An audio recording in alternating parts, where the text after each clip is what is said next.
My viewers, welcome back to Proxy Divine channel. We've done the singing, we've told our history through storytelling. Yeah, while that is important, it is equally vital for us to openly speak about our history.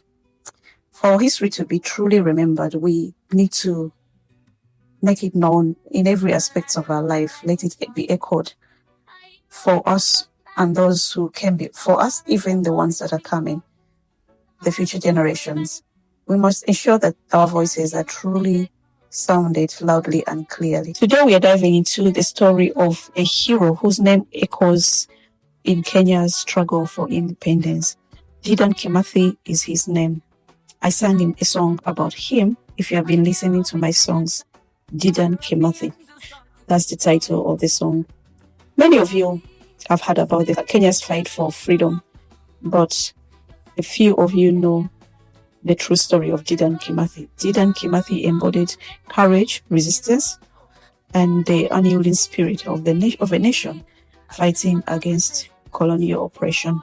Kimathi was a prominent leader of the Mau Mau uprising, a fierce rebellion that challenged the colonial resistance during the 1950s. His story is not just about guerrilla warfare. This man stood for justice, dignity for his people, the sovereignty of Kenya people. He led his people into this uprising that was against the British oppression in that period.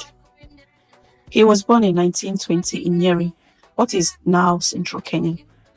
He was raised when colonial rulers exploited the land and oppressed the locals, and Kimathi was not happy with it, so he decided to stand up and fight against these injustices and the oppression that was against him and his people. He really suffered it firsthand. So he was one of those people with Jomo Kenyatta that decided to say enough is enough. And he became a symbol of resistance, leading thousands of his people to reclaim their land and freedom. But what do we know about how his story ended? Many believe that Dedan Kimathi was unjustly hanged by the British authorities. And to be sincere, I believe the same, because that was what happened all over Africa. Everybody that stood up against the British was always unjustly accused of one thing or the other, and he was either hanged or killed or disappear. Take the story of Patrice Lumumba, that his remains were dissolved by acid. They were cut into several pieces and dissolved by acid to a point that only his teeth remained. So the truth about his execution really, back to Dedan Kimathi, it was a very brutal one that was meant to crush the spirit of rebellion from Kenyan people and also to instill fear among the Kenyan people. Kimathi was captured in 1956 after a relentless hunt of the colonial rule. Despite the international calls for fairness, the British people the British government sentenced him to death. They hanged him secretly in Kamiti prison. That is where he was hanged secretly and justifiably. Can you imagine that? And this history is a dark one that men have just recently begun to uncover it. But here's what is important. Kimathi's death did not end his legacy at all.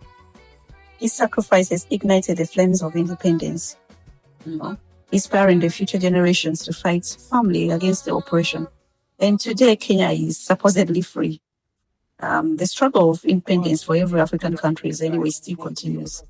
But the recognition of these heroes must continue. We must honor them, to remember them. It is crucial that we remember and tell the full story about the colonial injustices and also the oppression that our ancestors faced at that time. The story helps us to understand what they went through so that it will not repeat itself. And also the story of Dedan Kimathi is a reminder, a great one, that freedom is paid for. It's not free. And it could be paid for by fights, courage, sacrifices, and sometimes great tragedy. So next time you hear the name Dedan Kimathi, remember he was more than a rebel. He was one that resisted. He's a patriot.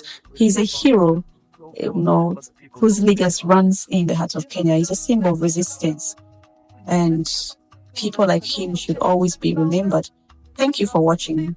Remember to subscribe, so remember to like, and don't forget to share. Let's continue to learn more and honor our heroes that shape the nations that we live in. So true, the mama we remember you. It was a brutal decade from 1952 to 1960. A fight for justice, a fight to be free. Leaders like Kenyatta who faced the storm helped shape a nation reborn. The rebellion eventually led to independence. Kenya's fight, a power